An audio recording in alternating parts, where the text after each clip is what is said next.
નમસ્કાર વિદ્યાર્થી મિત્રો, કેમ છો? મજામાં? આજે આપણે કંજક્શન જોઈ રહ્યા છીએ. જે આપણો કંજક્શન ટોપિક ચાલુ છે, આગળ આપણે 3 લેક્ચર જોઈ ગયા અને આજે ચોથો લેક્ચર છે આપણો કંજક્શનમાં. તો વિદ્યાર્થી મિત્રો, 4 લેક્ચરમાં આજે ચોથો કંજક્શન જ છે. પણ આગળ જે કંજક્શન શીખ્યા આપણે એ બધા શું હતા? તો કે not only but also, either or, neither nor, but, yet, still, though, although, even ધો, આ બધા હતા. પણ આજે આપણે એવા કંજક્શન શીખવાના છે જે પ્રશ્નાર્થ વાક્યમાં પણ વપરાય છે, પરંતુ આપણે એ જ શબ્દોને અહીંયા કંજક્શન તરીકે વાપરવાના છે.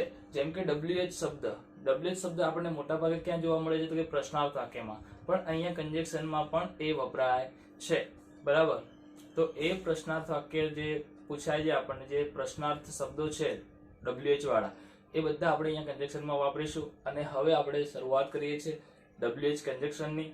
અને WH કંજક્શન અહીંયા આપણે 3-4 અહીંયા છે બોર્ડ ઉપર, એના ઉપયોગ શીખીશું અને કેવી રીતે એ વપરાય છે વાક્યમાં, બરાબર મિત્રો? અને એને કેવી રીતે તમે સોલ્વ કરશો એ પણ તમને હું અહીંયા આ વિડીયોમાં બતાવીશ. આ લેક્ચરમાં આપણે જોઈશું.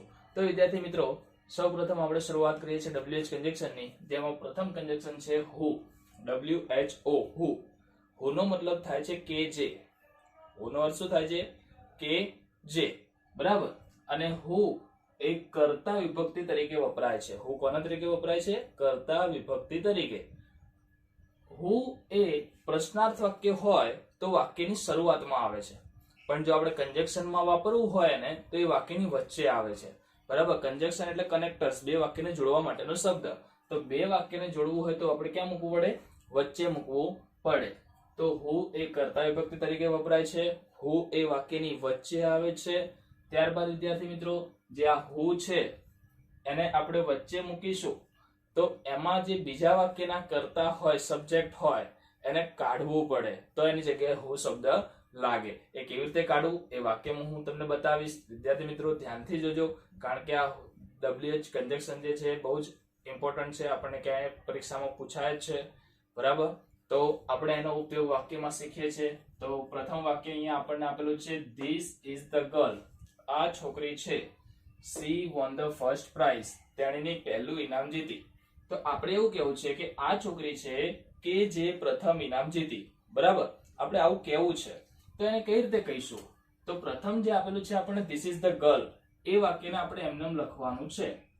તો શરૂઆત કરવાની, ધીસ ઇઝ ધ ગર્લ. આ એ છોકરી છે, બરાબર? પછી બીજું વાક્ય આવ્યું, she won the first prize. તો એ વાક્યને જોડવા માટે આપણે મૂકીશું who, બરાબર? એ who એટલે કે જે.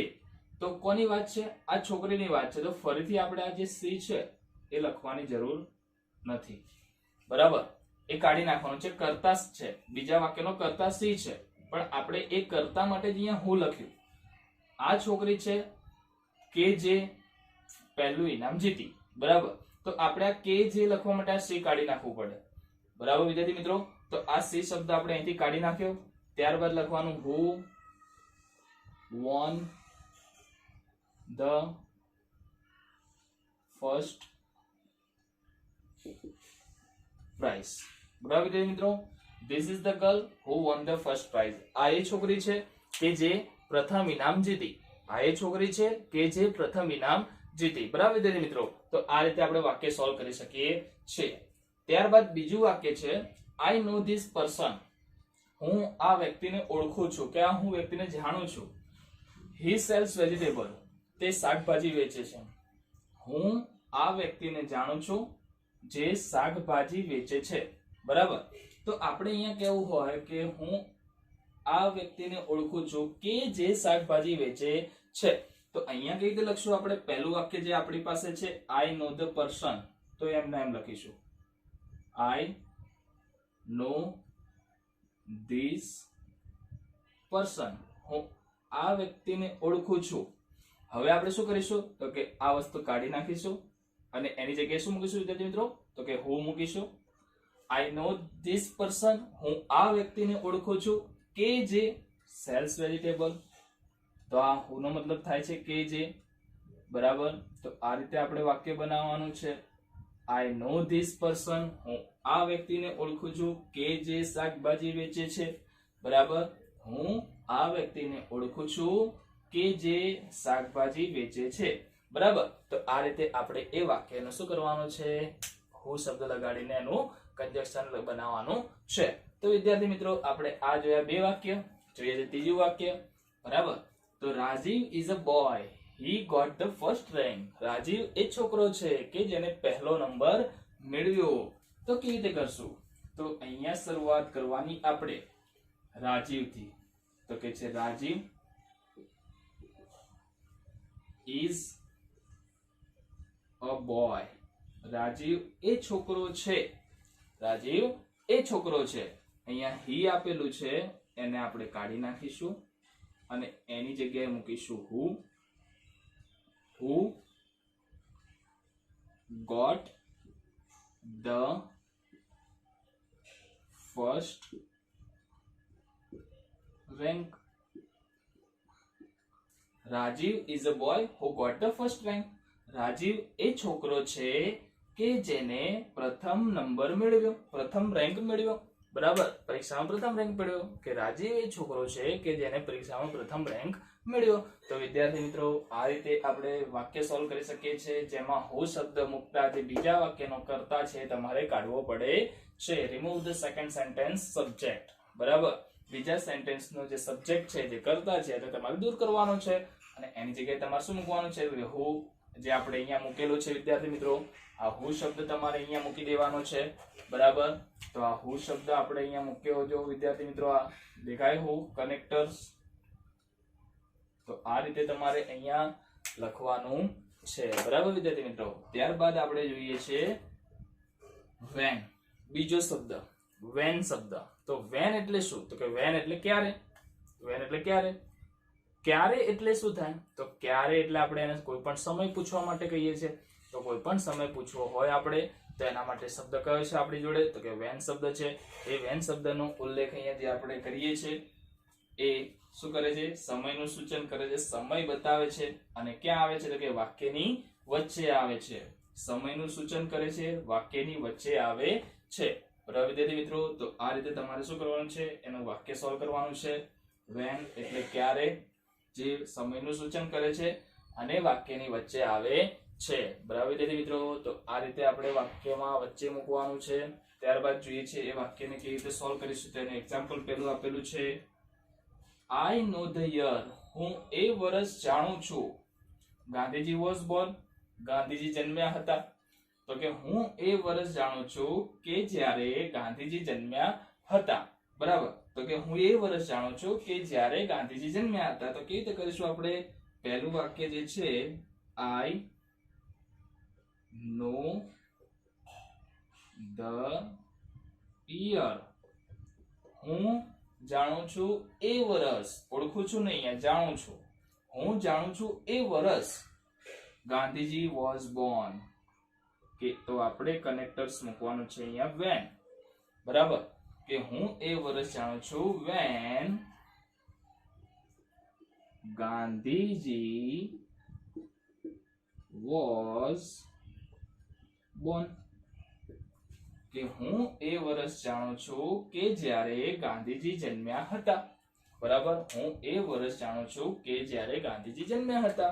તો આ રીતે આપણે વાક્ય સોલ્વ કરવાનું છે વિદ્યાર્થી મિત્રો. વેન આપણે અહીંયા કનેક્ટર્સ મૂક્યું છે, જેમાં વેન વાક્યની વચ્ચે આવે છે બે વાક્યને જોડવા માટે. બરાબર, આ ઈઝી પણ છે અને થોડાક સમજવા પડે છે. જેમ કે આ હું શબ્દ શીખ્યા આપણે, તેમાં કર્તા કાઢવું પડે છે. આમાં આપણે કશું કાઢવું પડતું નથી, એમના એમ રાખવાનું છે બધું જ. ખાલી બે વાક્યની વચ્ચે શું કરવાનું છે? વેન શબ્દ મૂકી દેવાનો છે. બીજું વાક્ય અહીંયા છે વિદ્યાર્થી મિત્રો, ટેલ મી અર્જુન વિલ કમ. બરાબર, ટેલ મી અર્જુન વિલ કમ. તો કેવી રીતે કરશો અહીંયા વિદ્યાર્થી મિત્રો?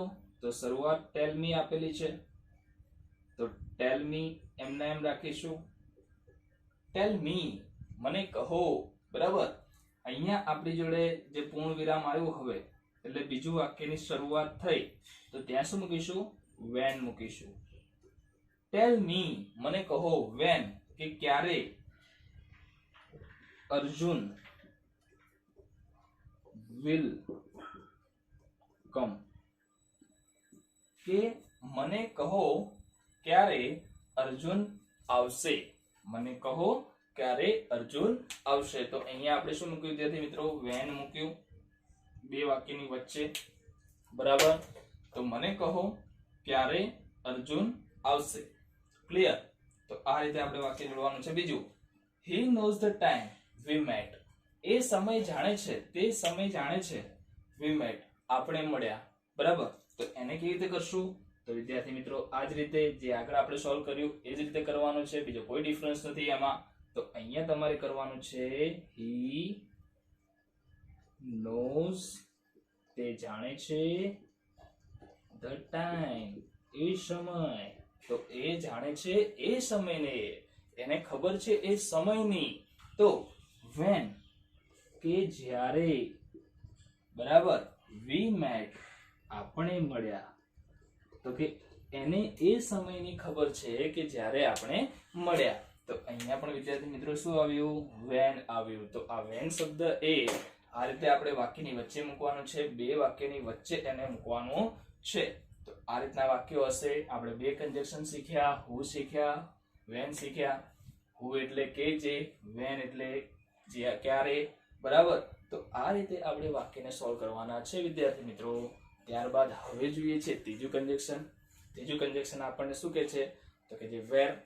તો વેર શબ્દ એટલે શું બતાવે વિદ્યાર્થી મિત્રો? સામાન્ય રીતે આપણને ખબર પડી જાય કે વેર શબ્દ એટલે સ્થળ બતાવે. શું બતાવે? સ્થળ. તો વેર શબ્દ શેનું સૂચન કરે છે? તો કે સ્થળનું સૂચન કરે છે. વેર શબ્દ શેનું સૂચન કરે? સ્થળનું સૂચન. તો એ ક્યાં આવે છે? વાક્યની વચ્ચે આવે છે. સ્થળનું સૂચન કરે છે, વાક્યની વચ્ચે આવે છે.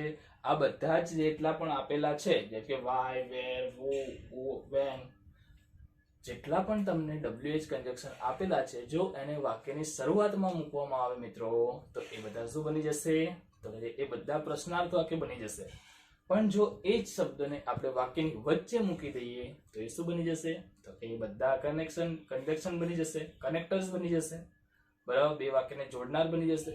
તો આ રીતે આપણે વાક્યની વચ્ચે એને મૂકવાના છે, બરાબર. તો ચાલો વિદ્યાર્થી મિત્રો હવે આગળ જઈએ છીએ આપણે. બીજો શબ્દ એટલે કે વેર. વેર એટલે ક્યાં. ક્યાં એટલે સામાન્ય રીતે આપણને ખબર પડી જાય કે સ્થળ, જગ્યા. તો સ્થળનું સૂચન કરે છે અને ક્યાં આવે છે? તો કે વાક્યની વચ્ચે આવે છે. તો વિદ્યાર્થી મિત્રો આપણે અહીંયા જે આપેલું છે પહેલું વાક્ય, this is the school I study. આ સ્કૂલ છે, હું ભણું છું. તો આપણે એને શું કહેવાનું છે કે આ એ સ્કૂલ છે કે જ્યાં હું ભણું છું. આ એ સ્કૂલ છે જ્યાં હું ભણું છું. તો એને કેવી રીતે કહીશું આપણે? તો એને આવી રીતે કહીશું મિત્રો, ધીસ ઇઝ ધ સ્કૂલ છે. તો એને કહીશું ધીસ ઇઝ ધ સ્કૂલ. આ એ સ્કૂલ છે, બરાબર. આ પહેલું વાક્ય અહીંયા પૂરું થયું. આ એ સ્કૂલ છે જ્યાં, એટલે કે વેર.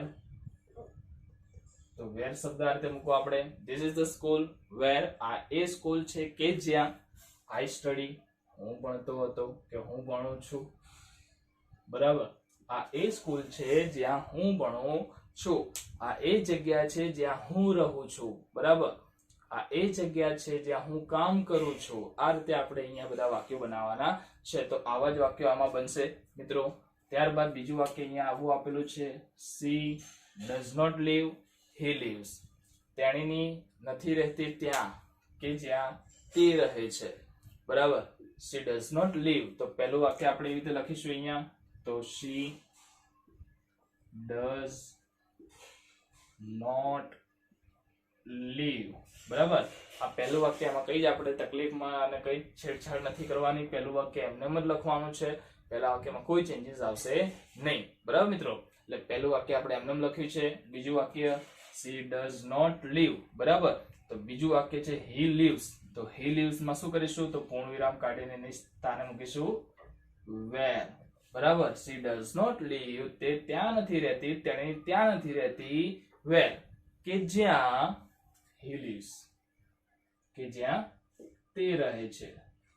તેણીની ત્યાં નથી રહેતી કે જ્યાં તે રહે છે, બરાબર. તો અહીંયા સી એટલે છોકરીની વાત છે, હી એટલે છોકરાની વાત છે. તો કે છોકરી ત્યાં નથી રહેતી કે જ્યાં છોકરો રહે છે, બરાબર. તો આ રીતે આપણે અહીંયા વાક્યને ફેરવીશું. That is the shop my father works. આ એ દુકાન છે, પેલી એ દુકાન છે કે જ્યાં મારા પિતાજી કામ કરે છે. તો આ રીતે આપણે અહીંયા વાક્ય બનાવવાનું છે વિદ્યાર્થી મિત્રો. તો અહીંયા પહેલું વાક્ય છે that is the shop. પેલી દુકાન છે, પેલી દુકાન છે, બરાબર. પછી પૂર્ણ વિરામ કાઢ્યું આપણે. પૂર્ણ વિરામ કાઢીને અહીંયા લખવાનું છે આપણે where. પેલી દુકાન છે where કે જ્યાં my father works. કે જ્યાં my father works, જ્યાં મારા પિતા કામ કરે છે. Clear? That is the shop. પેલી દુકાન છે where કે જ્યાં my father works, મારા પિતાજી કામ કરે છે. તો આ રીતે આપણે વાક્યને બનાવવાના હોય છે. તો આપણે ત્રીજો પણ શીખ્યા. અહીંયા ત્રીજો કયો છે આપણા માટે? તો કે where શબ્દ. વિદ્યાર્થી મિત્રો, દરેક શબ્દ એ બહુ ઈઝી છે. હવે જોવા જઈ રહ્યા છે why. નેક્સ્ટ આપણો શબ્દ છે why. why એટલે શા માટે, કારણ જાણવા માટે. શા માટે? શા માટે એટલે તરત આપણને મગજમાં બેસી જાય. શા માટે? તો કે કારણ જ હોય. તો કે why શબ્દ એટલે કારણ જાણવા માટે વપરાય છે. કોઈ કારણ દર્શાવવું છે, કારણ કહેવું છે, તો એના માટે why શબ્દ વપરાય છે. એમાં આપણે ઉપર જે શીખ્યા એમાં where શબ્દ શીખતા હતા. એ where શબ્દ પછી આવ્યો નવો શબ્દ why, બરાબર. એ પણ ક્યાં આવે છે? આ બધા શબ્દોની જેમ વાક્યની વચ્ચે આવે છે. આ બધા શબ્દોની જેમ ક્યાં આવે છે? તો કે વાક્યની વચ્ચે. જો બધા શબ્દ આપણે વચ્ચે મૂક્યા છે, બરાબર, તો એ બધા શબ્દોની જેમ ક્યાં આવશે? વાક્યની વચ્ચે જ આવશે. તો વિદ્યાર્થી મિત્રો જો અહીંયા કારણ જાણવા માટે વપરાય, વાક્યની વચ્ચે આવે. હવે આ કંજક્શન એક એવું છે કે જેમાં જો તમને બે વાક્ય આપેલા હોય તો એક વાક્ય કદાચ પહેલું વાક્ય પાછળ આપેલું હોય અને બીજું વાક્ય આગળ આપેલું હોય, બરાબર. એટલે એ વાક્યને તમારે શું કરવું પડે? ફેરવવું પડે, ઉલટાવવું પડે, સુલટાવવું પડે, બરાબર. તો એ જો આ રીતે, તો પહેલું વાક્ય અહીંયા આપેલું છે કેયા ઇઝ એબસન્ટ. કેયા એ ગેરહાજર છે. આઈ ડોન્ટ નો ધ રીઝન. હું જાણતો નથી, બરાબર. તો કેયા એબસન્ટ છે, હું જાણતો નથી. હવે આ બે જે વાક્ય આપેલાની વચ્ચે સીધે સીધું વાય મૂકી દો તો કેવું થાય? તો કે કેયા એ ગેરહાજર છે. શા માટે? હું જાણતો નથી. શા માટે? હું કારણ જાણતો નથી. તો આ પ્રોપર વાક્ય બનતું નથી. તો એ પ્રોપર વાક્ય બનાવવા માટે શું કરવું પડે? તો પહેલા આપણને જે બીજું વાક્ય આપેલું છે આઈ ડોન્ટ નો ધ રીઝન, એને શું કરવું પડે? વાક્યને શરૂઆતમાં લાવવું પડે. તો આનું વાક્ય એવી રીતે બનશે આઈ ડોન્ટ નો ધ રીઝન, બરાબર. હું કારણ જાણતો નથી. આઈ ડોન્ટ નો ધ રીઝન, હું કારણ જાણતો નથી. તો હવે શું મૂકવાનું છે આપણે? Why. I don't know the reason why, કે શા માટે? હું જાણતો નથી કારણ. કે શા માટે? Keya is absent. Keya is absent, કે શા માટે કેયા ગેરહાજર છે. કે હું કારણ જાણતો નથી શા માટે કેયા ગેરહાજર છે. તો આ રીતે તમારે એ વાક્યને શું કરવું પડે? ઓળખવું પડે કે કયું વાક્ય આગળ આવશે, કયું વાક્ય પાછળ આવશે. અને એ આગળ પાછળના વાક્ય તમારે જોવાના છે. અને ત્યારબાદ જ આપણે એને વાક્યની વચ્ચે વાય મૂકવાનું છે, બરાબર. એમને તમે મૂકી દેશો તો તમને કઈ જ ખબર નહીં પડે. એટલા માટે આપણે એ વાક્યને શું કરવાનું છે? આપણે ફેરવી દેવાનું છે. Mister Shah has resigned. કે શ્રીમાન શાહે રિઝાઇન. રિઝાઇન એટલે છૂટા થઈ જવું, બરાબર. રાજીનામું મૂકી દેવું. નોબડી નોઝ, કોઈ જાણતું નથી, બરાબર. કે શ્રીમાન શાહે રાજીનામું આપી દીધું. શા માટે? કોઈ જાણતું નથી. આવું થોડું થાય વાક્ય, બરાબર. તો એને શું કરવું પડે? વાક્યને ફેરવવું પડે. તો જે નોબડી નોઝ છે એને આપણે ક્યાં લાવવું પડે? શરૂઆતમાં લાવવું પડે. તો અહીંયા આપણે લખવાનું છે નોબડી નોઝ, કોઈ જાણતું નથી, બરાબર. પછી આપણો શબ્દ કયો? તો કે જે વાય. મૂકો why. Nobody knows why mister Shah has resigned. Why mister Shah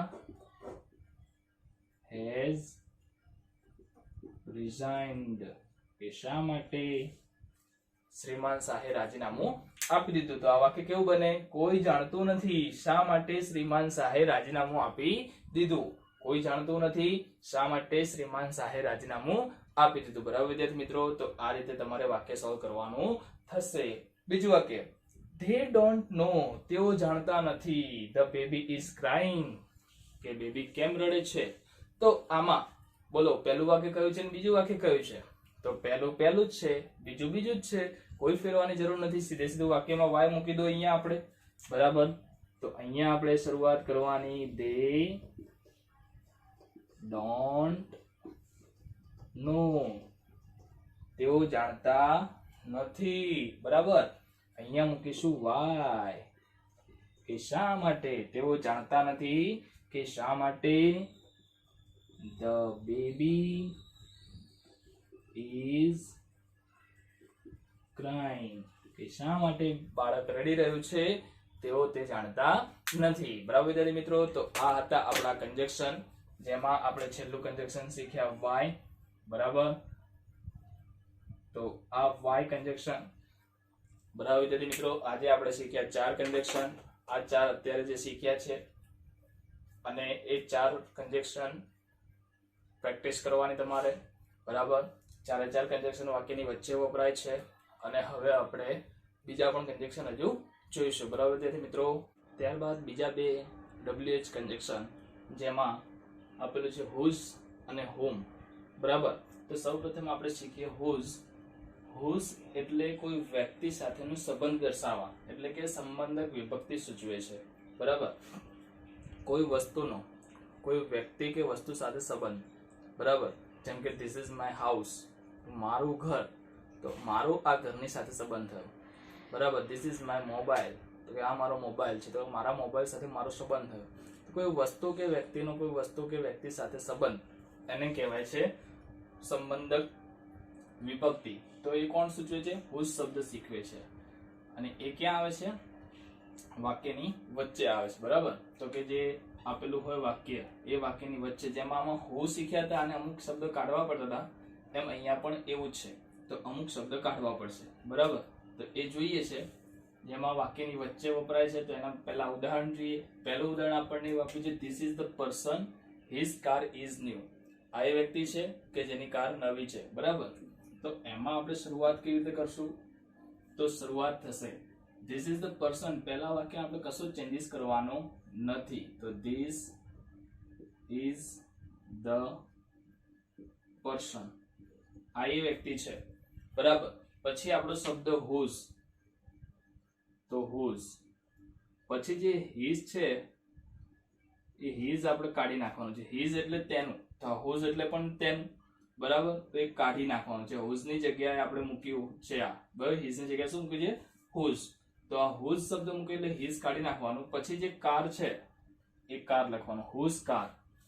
આ એ વ્યક્તિ છે, આ એ પર્સન છે કે જેની કાર ઇઝ ન્યુ, નવી છે. Whose car is new. This is the person whose car is new. આ એ વ્યક્તિ છે કે જેની કાર નવી છે. બરાબર, તો આ રીતે આપણે શું કરવાનું છે? વિભક્તિમાં ફેરવવાનું છે. આ હુઝ શબ્દમાં ફેરવવાનું છે. બરાબર વિદ્યાર્થી મિત્રો, ત્યારબાદ જોઈએ છે આપણે mister Sharma is a person his son is in army. કે મિસ્ટર શર્મા એ વ્યક્તિ છે કે જેનો દીકરો એ આર્મીમાં છે. બરાબર, તો અહીંયા કેવી રીતે? તો પહેલું વાક્ય જે બને છે મિસ્ટર શર્મા. બરાબર, એમાં કોઈ ચેન્જીસ નથી, એમના એમ છે. Mister Sharma is a person. Mister Sharma is a person. બરાબર, આમાં કોઈ ચેન્જીસ કર્યો નથી. ફરી પાછું આવ્યું હિઝ. આ હિઝ શબ્દ કોના માટે વપરાયો છે? પર્સન માટે, કે તેમનો દીકરો. તો આપણે હિઝ ની જગ્યાએ શું મૂકીશું? હુઝ. અહીંયા હર શબ્દ હોય, કોઈ લેડીઝ નું નામ છે, હર શબ્દ છે, તો એમાં પણ શું આવશે? હુઝ. હિઝ અને હર ના બદલે શું આવશે? હુઝ શબ્દ આવશે. કોઈ પ્રાણીનું નામ છે, ઇટ્સ આપેલું છે, તો એ હુઝ. બરાબર, તો અહીંયા આપણને અ પર્સન હિઝ ના સ્થાને મૂકવાનું છે આપણે હુઝ. ક્લિયર? તો mister Sharma is a person. Mister Sharma એ વ્યક્તિ છે હુઝ, કે જેનો સન દીકરો ઇઝ છે ઇન આર્મી, લશ્કરમાં, સૈન્યમાં. બરાબર, તો મિસ્ટર શર્મા એ વ્યક્તિ છે કે જેનો દીકરો આર્મીમાં છે. બરાબર, ત્રીજું વાક્ય અમન ઇઝ માય ક્લાસમેટ. અમન એ મારો સહ અધ્યાય સહપાઠી મિત્ર છે, મારી સાથે ભણતો વ્યક્તિ છે. His house is in Mumbai, કે જેનું ઘર મુંબઈમાં છે. તો આમાં કેવી રીતે કરશું? તો આમાં પણ એ જ રીતે જેમ ઉપર સોલ્વ કર્યા મિત્રો આપણે એમ જ. તો અમન ઇઝ માય ક્લાસમેટ. અમન એ મારો સહ અધ્યાયી મિત્ર છે.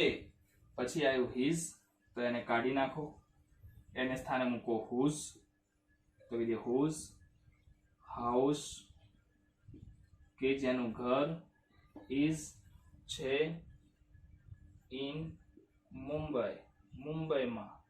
બરાબર.